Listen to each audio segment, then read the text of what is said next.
A Strange Dr. Weird.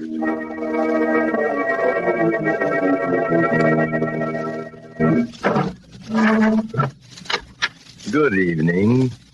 Come in, won't you? Why, what's the matter? Surely you're not nervous. Perhaps a story might calm your nerves a little. A story about an undertaker and death. I call it Stand-In for Death.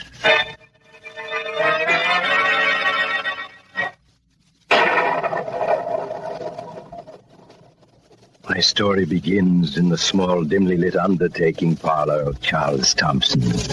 Thompson and his son Paul are listening to the news broadcast. As yet, there has been no further news about Tony Williams, the notorious gangster who less than an hour ago shot and killed Detective Walter O'Hara and fatally injured a 6-year-old child in making his getaway in a stolen car. The entire police force is on the search for Williams. It is believed that... To think that Tony Williams is our cousin, a man like that. Oh, Dad, you mustn't take it so hard. After all, No, I'll answer it. Tony, want the whole neighborhood to know I'm here. Lock the door and pull out the shades. Yeah. Hurry up. Why have you come here, Tony? What do you want? I need a hideout, and this is going to be it. No, Tony. I won't let you hide out here. You're nothing but a mad killer. Yeah? Tony, put away that gun. This gun's the reason you're going to hide me out here, you understand? Yeah. You understand? We understand. And just do as I say and you may live. I'll have to lay low here for a couple of days until the heat's off. I've had a chance to make some plans. Well, come, Paul. It's 4 o'clock. We must leave. Wait a minute. Where you going? We're taking old Luigi Gambone to Woodcrest Cemetery to bury him. Woodcrest? It's about 5 miles out of town, isn't it? Yes, that's right. Are there going to be any mourners at old Luigi's funeral? No. Luigi had no relatives. The city was going to bury him in a pauper's grave until we claimed his body. This gets better and better. Why are you so interested in old Luigi's funeral? Because old Luigi's funeral is going to be my funeral. What? What are you talking about? This. I'm substituting myself in a coffin for Luigi. All you two have to do is drive to the cemetery. There I'll get out of the coffin and head for my hideout. After I'm gone, you bury the empty coffin and nobody will be the wiser. But Luigi's body. What do we do with that? That's your problem. No. Oh, no, I won't do it. You'll do as I say. It'll be 3 corpses in this room instead of 1. Now dump Luigi out of that coffin and make it fast.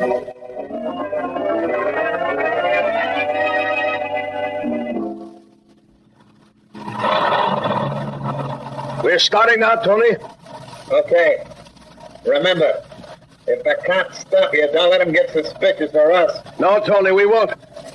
Paul, there's a man signaling us to stop. No tricks. If you try anything, I'll come out of this coffin shooting, and the first 2 bullets will be for you. Be quiet, Tony. Here he comes.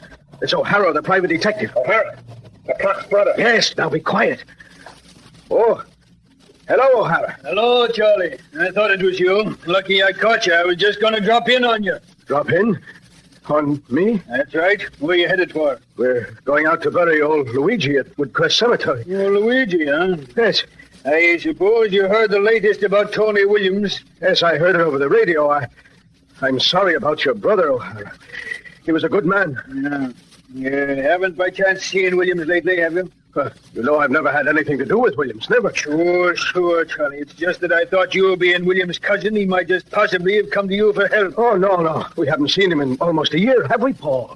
No, we haven't. That's all right, Charlie. Say, do you mind if I ride along with you? Huh? There's a few questions I'd like to ask you about Williams and his habits. But I just got through telling you I haven't seen Williams in almost a year. What are you getting so excited about, Charlie?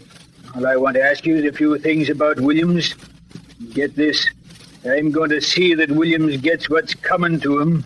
And I'm going to be awful suspicious of anybody who doesn't cooperate with me. Well, you mustn't mind my father. He always gets excited when someone mentions William's name. You know we'll be more than glad to answer any questions, Mr. O'Hara. Yes, of course, O'Hara. What do you want to know? You can get started, Charlie. I'll ride part of the way to the cemetery with you. You can answer my questions on the way. But we can talk here. We wouldn't want to take you out of your way. Oh, no, that's all right. We private dicks always have plenty of time. I think there's enough room for me to sit up front with you. You slide over a bit, will you, Charlie? That's it. This is fine. All right, Paul. Let's be on our way to the cemetery.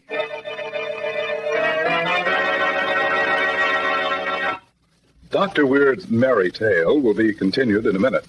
Which reminds me, Doctor, did you have a Merry Christmas yesterday? Young man, don't mention Christmas to me. Why, what's the matter, Doctor? I was hoping to get a skeleton this year, but... Oh, Dr. Weird, I know just how disappointed you are.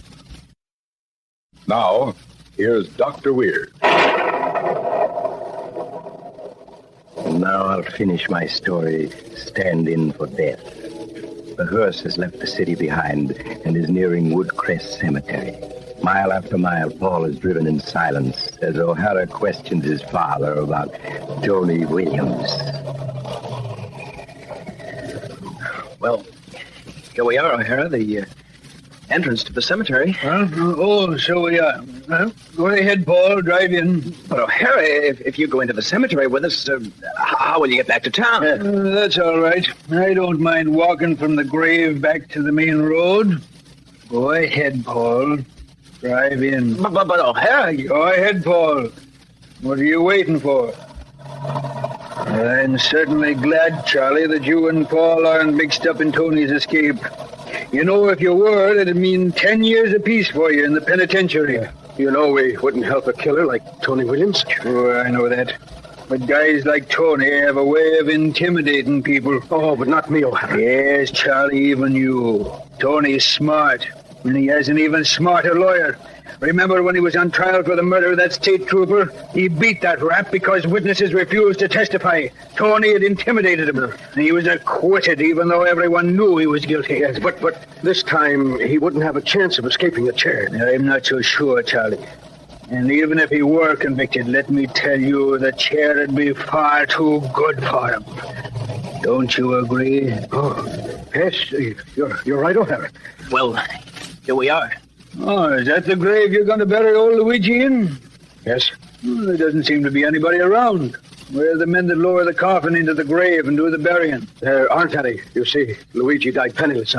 I'm burying him out of my own pocket. I couldn't afford the men to do it. You mean that you and Paul are going to bury him by yourselves? That's right, O'Hara. Well, I'll give you a hand. Oh, but that isn't necessary. My father and I can manage alone. Yes, the coffin is only a little cheap pine one, and old Luigi weighs very little. It's nothing at all to manage. Nonsense. If you two are paying for old Luigi's funeral out of your own pocket, the least I can do is give you a hand. Come on. But, O'Hara, it'll take at least an hour to bury him, and there's no sense in your wasting all that time. Yes, besides, it's getting dark fast, don't you think? I'll help you bury old Luigi, and then we can all go back to the city together. But, O'Hara, your clothes. Just an old suit. A little dirt won't hurt it. Come on, let's get the coffin out and get started. Now let's ease it out of the hearse, down to the ground. That's it.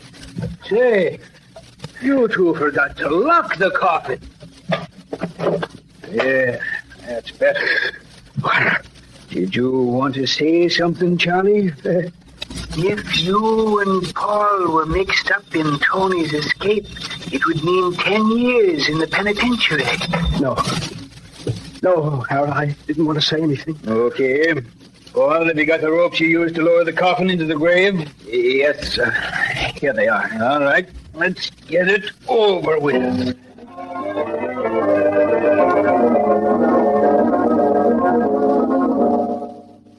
All right. Let the coffin down easily. That's it.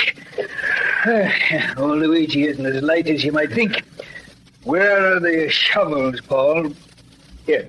Fine. You use one while I use the other. But, Charlie, you'd better take it easy. While Paul and I shovel the dirt in. No, don't do it. Let me out. Let me out. Oh, what's the matter, Charlie? You're as pale as a ghost. You look as though you're hearing voices. Well, O'Hara, don't you hear? I don't hear a thing. O'Hara, listen to me. I surrender O'Hara who confessed. Who confessed to everything. You state trooper I murdered. Killing your brother, the little kid I ran over. Let me out, O'Hara, let me out. O'Hara, you heard what he said. You confessed everything. I didn't hear a thing. And neither did you two. You understand? Yes, we understand, O'Hara. Do you, Charlie? Yes, I understand. Okay, Paul. and let's start shoveling the dirt in. No, hurry. Go. Somebody alive. I can fix everything alive. Somebody alive.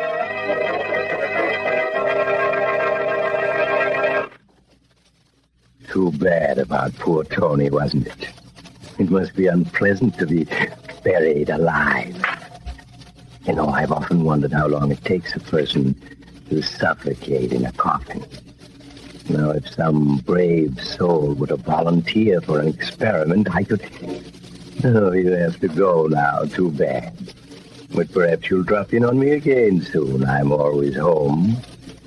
Just look for the house on the other side of the cemetery. The house of Dr. Weir.